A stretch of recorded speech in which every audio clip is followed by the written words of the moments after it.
And so I continue my thoughts on this play.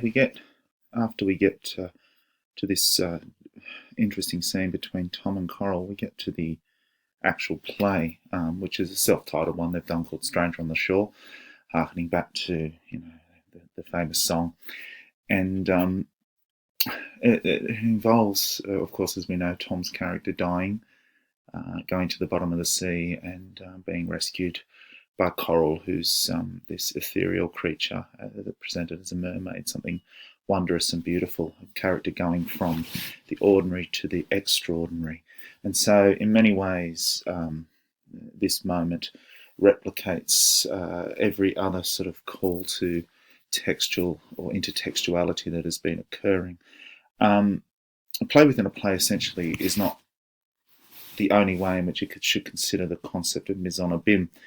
If you just say there's a play within a play, therefore it's mise en abîme, and you walk away from that, then you're not actually doing any service to the quality of whatever. Mise en abîme is where bits and pieces of the context, the textuality, the intertextuality, all leads thematically to the same conclusion. The abîme is the centre part of a herald's flag, and so it leads to that centre core of purpose of the play, and all things call those purposes into action. So every layer of the play and every world in the play has a context and connection. And so this final layer, this play itself that they put on, represents all that has come before for each of the characters.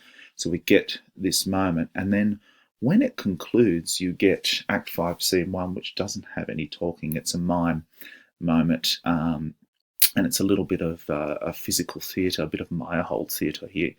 Meyerhold coming into the idea that you can create an entire theatre without dialogue if necessary, through visceral meaning and through movement.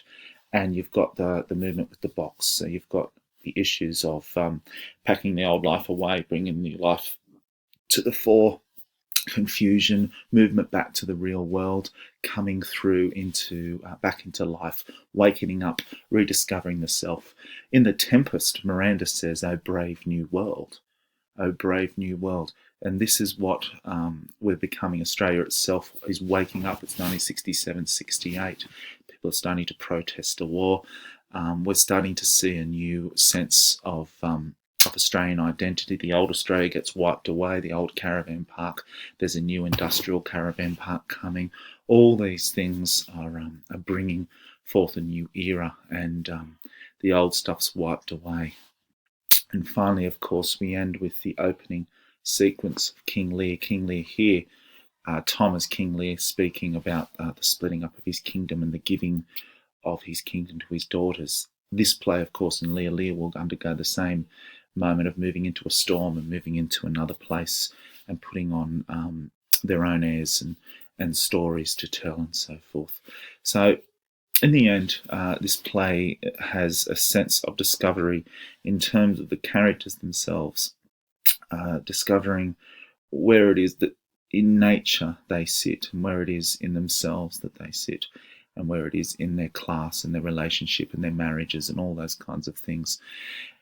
And I suppose it all sort of swirls around as its own little play. The idea of you have to go into some kind of imagined reality, some kind of dream, to come out the other side a bit more exposed and a bit more inferred as to who you are. And that's what theatre is, and that's how come this is really a Brechtian work in many ways.